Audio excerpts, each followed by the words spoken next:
पुण्यामधलं वास्तव्याचं आपण काय केलं की आचार्य कुल नावाचं जी पाठशाळा होती ती बापट शास्त्रींनी सुरू केली होती. त्या बापट शास्त्रींचा थोडासा इतिहास सांगणं आवश्यक आहे. बापट शास्त्री जे होते, विष्णू शास्त्री बापट, हे इंग्रजी 4वी-5वी काहीतरी शिकलेले होते आणि रेल्वेमध्ये नोकरीला होते. रेल्वेमध्ये त्यांना नोकरी लागली होती आणि रेल्वेमध्ये बरेच दिवस नोकरी करून साधारणपणे वयाच्या 40व्या वर्षी त्यांना पुण्यामध्ये एक व्याख्यान त्यांनी ऐकलं डायसन नावाच्या तत्वज्ञानाचं. जर्मन तत्वज्ञ होता डायसन नावाचा. त्याचं दुसरं काही जण त्याचा उच्चार ड्यूसन असंही करतात. डायसन आणि ड्यूसन असे दोन्ही त्या पुस्तकात लिहिलेले आहेत. तर तो जो जर्मन तत्वज्ञ होता त्याचे गीतेवर 7 दिवस प्रवचन पुण्यात झाले. त्या काळामध्ये पुण्यासारख्या ठिकाणी गीतेवर प्रवचन डायसनचे झाले. अत्यंत विद्वत प्रचूर अशी त्याची प्रवचनं झाली इंग्रजी भाषेमध्ये. ते प्रवचन ऐकायला सगळेच बरेच जण गेले होते. त्यात बापट शास्त्री पण गेले होते. त्यांना 7 दिवस ते गीतेचं प्रवचन आवडलं. प्रवचनाच्या शेवटच्या दिवशी समारोप करत असताना डायसन जे वाक्य बोललं ते फार महत्वाचं होतं की ज्याच्यामुळे बापट शास्त्रींचं संपूर्ण जीवन पलटलं. तो म्हणाला, मी इथं भारतात प्रवचनासाठी जेव्हा यायचं असं ठरवलं तेव्हा मला असं वाटलं होतं की जिथं शंकराचार्य जन्मले, जिथं श्रीकृष्णाने गीता सांगितली त्या भारतामधल्या लहान्या मुलालाही गीता येत असेल आणि शंकराचार्यांचं तत्वज्ञान माहीत असेल. पण इथं आल्यानंतर चित्र एकदम उलटं होतं. कुणाला गीता म्हणजे काय माहीत नाही, शंकराचार्याचं तत्वज्ञान म्हणजे काय माहीत नाही, ही परिस्थिती आहे. माझ्यासारख्या परदेशस्थ माणसाकडून तुम्ही गीतेचं तत्वज्ञान ऐकून घेता. तुम्ही सगळे भारतीय लोक करंटे आहात, हा त्याचा शब्द प्रयोग आहे, करंटे. आणि ज्यानं शांकर फिलॉसॉफी वाचली नाही, ऐकली नाही, जीवनामध्ये त्याचा अभ्यास केला नाही, त्याचं जीवन व्यर्थ आहे म्हणून सांगितलं नाही. याचा परिणाम तिचा बाकी कोणावर हो न हो बापट शास्त्रींच्यावर झाला. आणि बापट शास्त्रींनी जागेवर बसल्या बसल्या नोकरीचा राजीनामा लिहून दिला आणि आता इथून संस्कृत शिकायचं म्हटलं. आणि मग संस्कृत शिकण्यासाठी म्हणून त्यांनी पुण्यामध्ये ते कुठेतरी असे लांब असं रेल्वेमध्ये एका खेड्यामध्ये त्यांचं सगळी पोस्टिंग होती, तर ते सगळी सोडून दिली. म्हणून मग संस्कृत शिकायला सुरुवात केली. राम शब्द त्यांनी वयाच्या 40व्या वर्षी पहिल्यांदा शिकला आणि संस्कृत शिकलं. त्याच्यानंतर म्हणजे त्यांचे एक गुरुजी होते पुण्यातले, त्यांच्याकडे दररोज कौमुदी वगैरे शिकत असत. वेदांत शिकण्याची मुख्य सगळं हे झालंच शंकराचार्यांचं भाष्य शिकण्यासाठी. म्हणून वेदांत शिकण्यासाठी म्हणून योग्य गुरुत्व मार्गदर्शन घ्यायचं असं ठरल्यामुळं शोध घेतल्यानंतर असं लक्षात आलं की वाईला प्रज्ञानंद सरस्वती म्हणून मोठे वीतराग ब्रह्मनिष्ठ असे संन्यासी आहे. अत्यंत तेजस्वी होते ते प्रज्ञानंद सरस्वती. त्यांच्याशी पत्रव्यवहार झाला. त्यांनी या म्हणून सांगितलं. पण यांचं कुटुंब होतं, लग्न झालेलं होतं, 2 मुलं होते, असलेली नोकरी सोडलेली होती. म्हणजे काहीतरी पोटा पाण्याचा व्यवसाय करत करत शिकायचं. म्हणून त्यांनी त्याचं विचारले तशी काही व्यवस्था होईल का, पोटा पाण्याची काही व्यवस्था. तर मग वाईला लेले शास्त्रींचं मुद्रणालय होतं. भाऊशास्त्री लेले म्हणून एक मोठे चांगले वेदांती होते. त्यांनी सुद्धा टिळकांच्या गीता रहस्याचं खंडन केलेले नंतर पुढे जाऊन. तर त्या भाऊशास्त्री लेल्यांच्या मुद्रणालयामध्ये ते खिळे जोडण्याचं काम, प्रूफ मुद्रणाचे खिळे जोडण्याचं काम ते 12 रुपये महिन्यावर सुरू केलं त्यांनी. यांना इकडे 130 रुपये महिना होता रेल्वेमध्ये, तो सोडून नंतर 12 रुपये महिन्यावर ते हे करून काम करून सकाळी 3 वाजल्यापासून अभ्यास करायचा. त्यावेळेस त्यांच्याबरोबर शिकायला होते नारायण शास्त्री मराठे, जे पुढं केवलानंद सरस्वती म्हणून प्रसिद्ध झाले. नारायण शास्त्री मराठे यांनी नंतर संन्यास घेतला. आपल्याला माहीत असलेल्या 2-3 माणसांचं नाव सांगतो की तर्कतीर्थ लक्ष्मण शास्त्री जोशी आणि विनोबा भावे. विनोबा भावेंचं नाव जास्त माहीत असेल, तर्कतीर्थांचं माहीत आहे नाही असं आहे. तर हे दोघंही नारायण शास्त्री मराठ्यांचे विद्यार्थी आहेत. विनोबा भावे सुद्धा वाईच्या पाठशाळेचे विद्यार्थी. वाईला नंतर हे जे प्रज्ञानंद सरस्वती होते हे फार कमी वयात गेले, 40-45 वर्षच गेले हे पण. तर यांच्या नावानं नंतर नारायण शास्त्री मराठ्यांनी तिथं त्यांच्या त्या जागेमध्ये, त्या मठाच्या जागेत एक शाळा काढली. त्या शाळेचं नाव ठेवलं प्राज्ञ पाठशाळा. ती अजूनही आहे ती पाठशाळा. आता नुसतं म्हणजे तिथं काही धर्मकोशाचं काही काम चालतं, बाकी आता पाठशाळा म्हणून काही राहिली नाही, विद्यार्थी शिकत नाहीत काही नाही, पण धर्मकोशाचं काही काम चालतं. तर ती जी प्राज्ञ पाठशाळा आहे म्हणजे किंवा प्रज्ञानंद सरस्वती त्यांच्याकडे बापट शास्त्री 11 महिने राहिले. 11 महिन्यामध्ये काही उपनिषद आणि ब्रह्मसूत्र शांकर भाष्याचा आनंदगिरी टीकेसह एक पाद फक्त शिकला. पूर्ण अध्याय पण नाही शिकला. एक अध्याय सुद्धा काय, ब्रह्मसूत्राचे 4 अध्याय आहेत. 4 अध्यायामध्ये 4 पाद आहेत, प्रत्येक अध्यायात एक एक पाद आहे. अशी 16 पादाचं ते आहे. 554 किंवा 555 मतभेदानं 554, 555 अशी सूत्रसंख्या आहे. तर यापैकी अगदी थोडंसं शिक्षण त्यांचं गुरुमुखातून ज्याला म्हणता येईल, प्रज्ञानंद सरस्वतींच्याकडून त्यांनी तो पाठ ऐकला. आणि काही उपनिषद, मला वाटतं छांदोग्याचे 1-2 अध्याय काहीतरी शिकले, बृहदारण्यकाचे 1-2 अध्याय शिकले, संपला विषय. 11 महिन्याच्या कालावधीमध्ये एवढंच अध्ययन झालं. आणि पुण्यामध्ये असताना सुरुवातीला संस्कृत म्हणून जे काही शिकले त्यात काही कौमुदीचं काही अध्ययन झालं. एवढ्या अध्ययनावर तिथं ते 12 रुपये महिन्यावर काही ते चालणं झालं ना, म्हणून कुठंतरी वेगळं काम केलं पाहिजे. म्हणून मग पुन्हा पुण्यात यायचं असं ठरवलं त्यांनी. ते पुण्यात आले म्हणून ते वाई सोडली आणि वाई सोडून मग पुण्यामध्ये उद्योग बघायला लागले. तर त्यांना मग हैदराबाद, सिंध प्रांतातला हैदराबाद, जे आज पाकिस्तानमध्ये गेले, त्यावेळेस सिंध प्रांत आपल्यातच होता ना, त्या तिथल्या राजकीय पाठशाळेमध्ये त्यांना संस्कृत अध्यापक म्हणून बोलवलं. मग तिथं बरेच वर्ष त्यांनी पाठशाळेचं काम केलं, अध्यापकाचं काम केलं. तिथं राहून मग त्यांनी खूप ग्रंथांचं लिखाण सुरू केलं. पहिल्यांदा त्यांनी पंचदशी लिहिली, सर्वात पहिल्यांदा त्यांनी पंचदशी लिहिली. नंतर मग गुरुगीता, त्याच्यानंतर योग वासिष्ठ, असं बरंच लिहिलं. ते मग दामोदर सावळा मंडळी नावाची जी कंपनी होती त्या कंपनीने पहिल्यांदा ते सर्व त्यांची पुस्तकं काही प्रकाशित केले. मग भागवताचं भाषांतर केलं. महाभारताचे 7 खंड भाषांतरित केले त्यांनी. खूप काम केलं त्यांनी. भागवत सगळं भाषांतर केलं. भागवताचं संपूर्ण भागवताचं अन्वय अर्थासह त्यांनी लिहिलं. शब्दशः अर्थ दिलेला आहे. म्हणजे आता तशी पुस्तकं नाहीत उपलब्ध. प्रत्येक श्लोकांना अन्वय द्यायचा, त्याच्यानंतर प्रत्येक अन्वयार्थ द्यायचा, सरलार्थ द्यायचा आणि एवढं सगळं करून पाठीमागे पुन्हा परिशिष्टामध्ये विषयाची विस्तार करायचा, विवेचन करायचं. अशा पद्धतीचे त्यांनी भागवताचे 12 खंड छापले. खूप काम केलं त्यांनी त्या. पण सिद्ध प्रांतात एक 10-12 वर्षे राहिल्यानंतर सुद्धा त्यांना असं वाटलं की आपण दुसऱ्याच्या हातात करतो, म्हणून पुन्हा ते पुण्यात आले. मग पुण्यात त्यांनी स्वतःचं छापखाना सुरू केला आणि मग ते आचार्य पाक्षिक, आचार्यकुल मासिक हे सुरू केलं. हे सगळं कर्ज घेऊन काम करायचं. मग ते विकल्यानंतर जे त्याच्यात कर्ज फेडायचं, असा सगळा दिनक्रम उपक्रम त्यांचा चालू होता. दरम्यानच्या काळामध्ये त्यांची दोन्ही मुलं, एक 14 वर्षाचा मुलगा आणि एक 18 वर्षाचा मुलगा, हे दोन्ही मुलं गेली. एक 14 वर्षाचा मुलगा जो होता तो यांच्याजवळच राहत होता, यांच्याजवळ शिकत होता. 18 वर्षाचा जो मुलगा होता तो गायनामध्ये खूप चांगला होता, म्हणून त्याला गायनासाठी पाठवलं होतं लखनौला एका मुस्लिम पंडिताकडे. तिथंच त्याला काहीतरी ताप वगैरे आला, प्लेगची साथ होती ना, त्या प्लेगच्या साथीमध्ये यांना त्याचं शेवटचं दर्शनही झालं नाही या सगळ्या काळामध्ये. आणि मग ब्रह्मसूत्र भाष्याचा शेवटचा खंड प्रकाशित झाला, मुलं गेले. पण तरी आचार्य उत्सव करायचा म्हणून पुन्हा एक विचित्र घटना घडली त्यांच्या जीवनामध्ये. त्यांनी एक आचार्य उत्सव करायला सुरुवात केली. आचार्य उत्सवाला कोणीतरी कीर्तन केलं पाहिजे म्हणून पारखीचा एक मुलगा, सदाशिव नावाचा मुलगा होता, पारखी, सदाशिव पारखी म्हणून, त्याला यांनी कीर्तन लिहून दिलं आणि बसवलं. म्हणजे कीर्तन आख्यान सुद्धा स्वतः लिहिलं त्यांनी.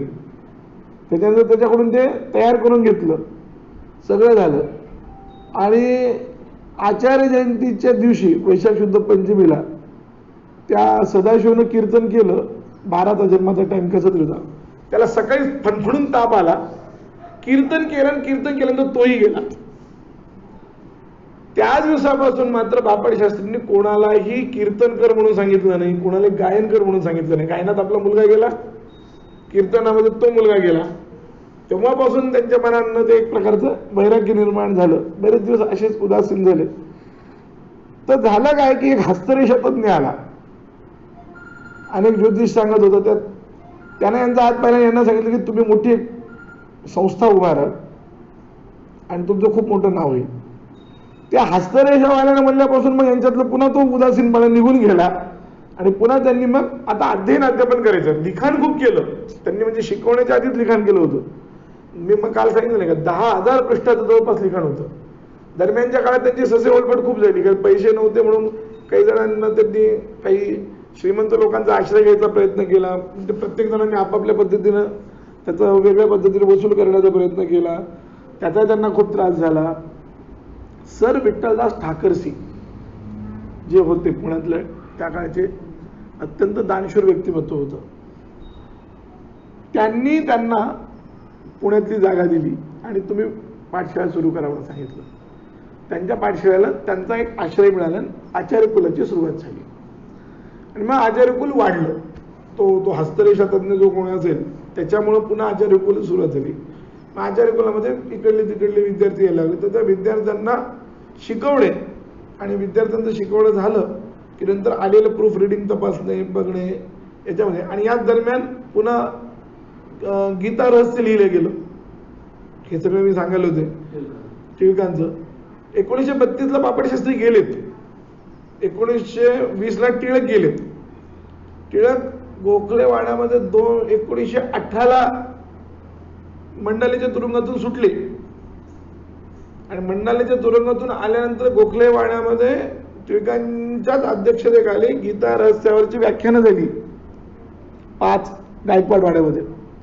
आणि 6वं व्याख्यान टिळकांच्या अध्यक्षतेखाली यांचं झालं, जे की खंडन पर्व होतं.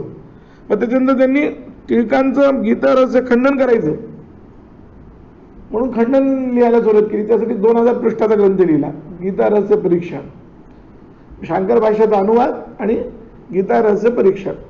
की बघ शांकर भाष्य मुद्दाम समोर ठेवलं त्यांनी लोकांच्या समोर. बघा इथं शंकराचार्यांनी नेमके काय अर्थ केले आणि हे अर्थ करण्यापाठीमागे नेमकी शंकराचार्य काय कारण मीमांसा देतात, टिळक अर्थ करताना काय कारण मीमांसा देतात आणि ती कशी चुकीची आहे, असा तो सगळा विस्तार त्यांनी केलेला. एवढं मोठं त्यांनी काम केले. आणि हे करत असताना 2000 रुपये सर विठ्ठलदास ठाकरसी यांच्याकडून त्यांनी हे घेतले, कर्ज घेतलं. गीता भाष्याचं पुस्तक छापताना 2000 रुपयाचं कर्ज त्यांच्या डोक्यावर होतं. आणि ते जर कर्ज फिटलं नाही, पुस्तक विकून ते कर्ज फेडायचं असं ठरलं होतं.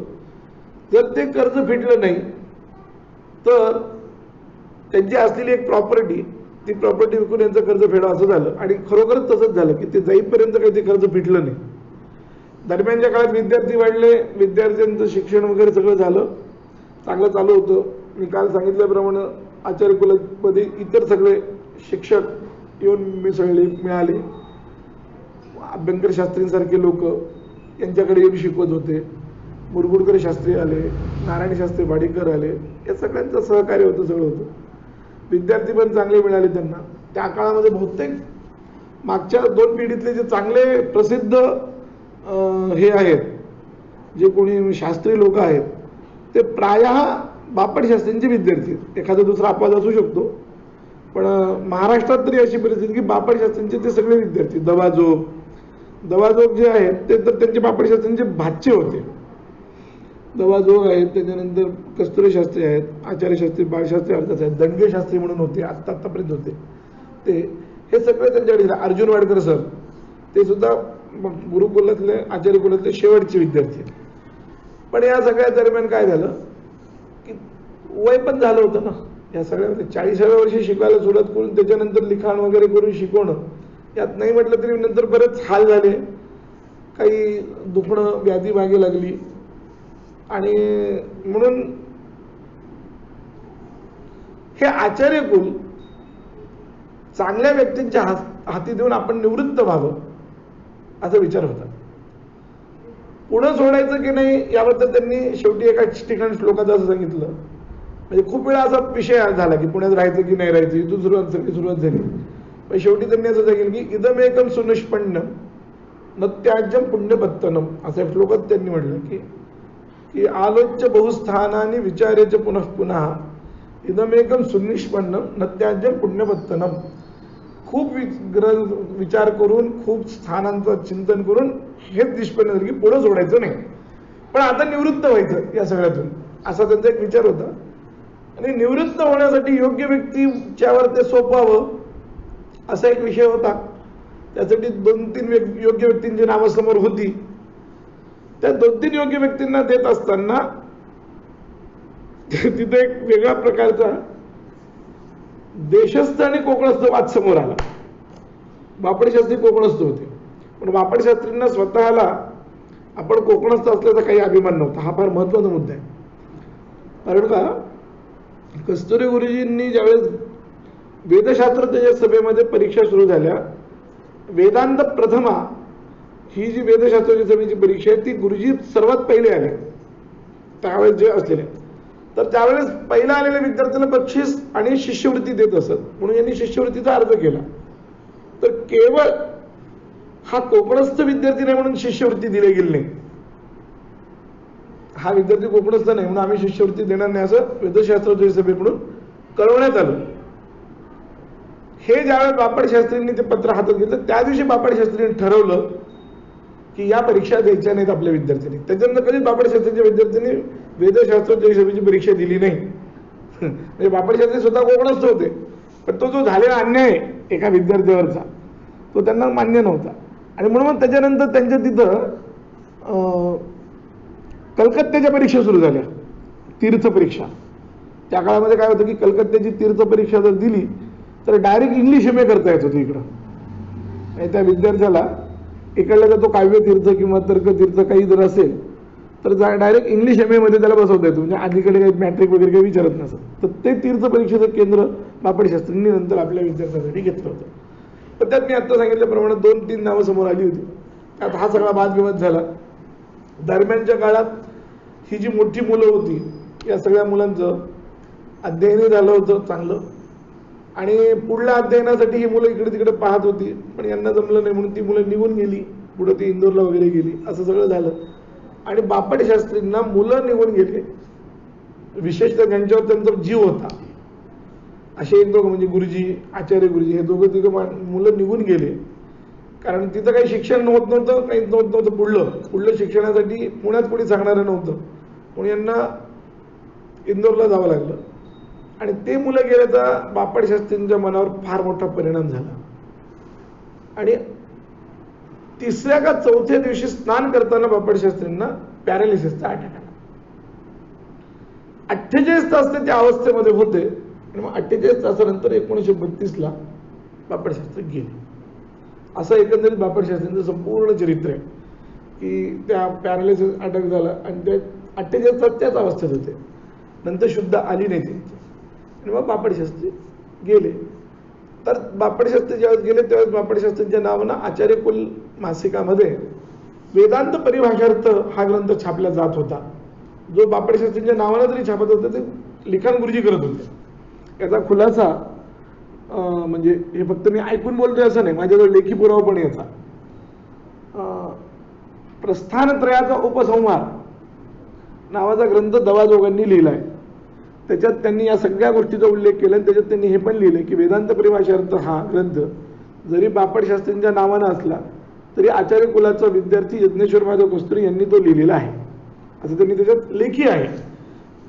तर तो ग्रंथ त्यानंतर बापट शास्त्रींच्या पहिल्या वर्षश्राद्धाच्या दिवशी लक्ष्मीबाई प्रधानांनी त्यांचं एक चरित्र लिहिलं, ते छापलं आणि ते वेदांत परिभाषार्थ हा ग्रंथ छापला. आणि तिथं आचार्य कुल मासिक, आचार्य कुल पाक्षिक या सगळ्याचं थांबलं. ते वेदांत परिभाषार्थाचं काय आहे की वेदांत परिभाषार्थ हा ग्रंथ 6 परिच्छेदापर्यंत गुरुजींनी लिहिला. पुढले 2 परिच्छेद एक वाडेकर म्हणून होते त्यांनी लिहिला, नारायण दत्तात्रय वाडेकर म्हणून होते, त्यांनी उरलेले 2 परिच्छेदाचं भाषांतर करून बापट शास्त्रींच्या पहिल्या वर्ष श्राद्धाच्या दिवशी तो ग्रंथ छापला गेला आणि त्याच्यानंतर आचार्य कोल्हाचं काम थांबलं. त्याच्यानंतर तशी पाठशाळा झाली नाही. त्याच्यानंतर काही लोक प्रयत्न केला, पण काय ते बापट शास्त्री गेले आणि त्या जागेला काही नंतर उत्कर्ष आला नाही. नंतर मी म्हणल्याप्रमाणे त्यांच्यावर असलेले जे कर्ज आहे ते शेवटी त्यांनी सांगितलेली एक इस्टेट होती, ती इस्टेट विकून सर विठ्ठलदास ठाकरसींना ती देण्यात आली, वापस करण्यात आली. आणि बाकी मग वारसा हक्कानं बापट शास्त्रींचं मुलं कोणी नव्हतेच, दोन्ही मुलं गेले होते. भाचे म्हणून दवाजोगे त्यांच्याकडे राहून शिकत होते, ते सगळं मग नंतर दवाजोगांकडे ते आलं. आज त्या जागेवर जिथं सदाशिव पेठ 16 इंदिरा निवास असं नाव होतं, इंदिरा छापखाना असं त्यांच्या बापट शास्त्रींच्या छापखान्याचं नाव होतं, त्या जागी आज मोठा टोलेजंग अशी एक अपार्टमेंट उभी आहे. बाकी काही नाही तिथं. आता त्याचा काही अवशेष नाही, काही नाही. आज म्हणजे मी जेव्हा पाहिलं, मी 98ला पाहिलं, ती जागा जाऊन पाहून आलो मी 98ला. त्यावेळेस तिथं अपार्टमेंट होतं. आता त्याच्यात अजूनही खूप मोठमोठे बदल झाले असतील तर माहित. तर एकंदरीत असं एक मोठं दिव्य चरित्र बापट शास्त्रींचं, की वयाच्या 40 नंतर सुद्धा माणूस बदलल्यानंतर काय होऊ शकतो, एवढा मोठा पंडित होऊ शकतो. लोक काय म्हणतात की आता काय होणार आहे आमच्याच्यानं, आम्ही काय करणार. अभ्यास केल्यानंतर आणि कष्ट साध्य झाल्यानंतर, गुरुकृपा झाल्यानंतर, त्यात महत्वाचं हे एक आहे की सगळं काही अध्ययन त्यांचं गुरुमुखातून झालं नव्हतं. थोडंच अध्ययन गुरुमुखातून झालं, अगदी सुरुवातीचं काही अध्ययन ते. पण त्याच्यावर प्रज्ञानंद सरस्वतींनी असं सांगितलं की तुम्हाला सगळं शांकर भाष्य कळेल असा आशीर्वाद त्यांना दिला.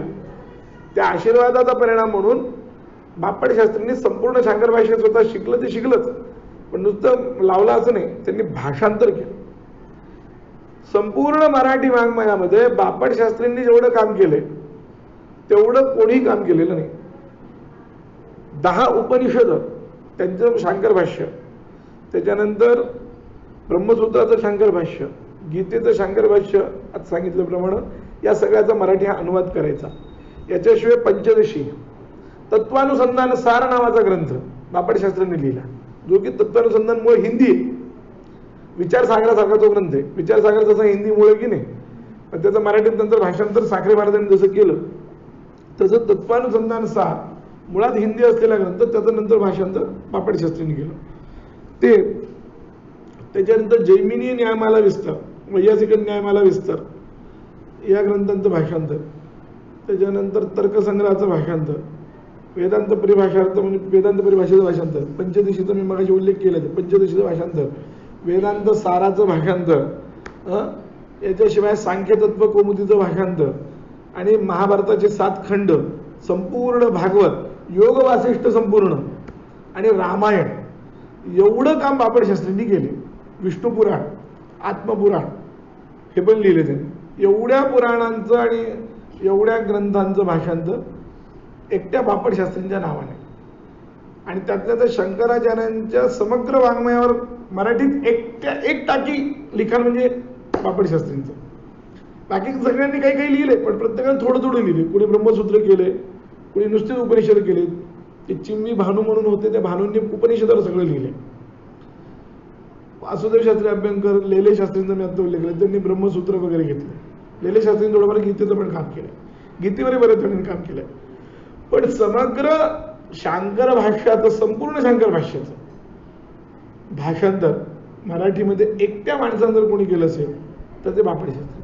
दरम्यानच्या काळात त्यांचे काही सत्कारही झाले. त्यांना कुर्तकोटी शंकराचार्यांनी वेदांत चूडामणी नावाची पदवी दिली होती. त्याच्यानंतर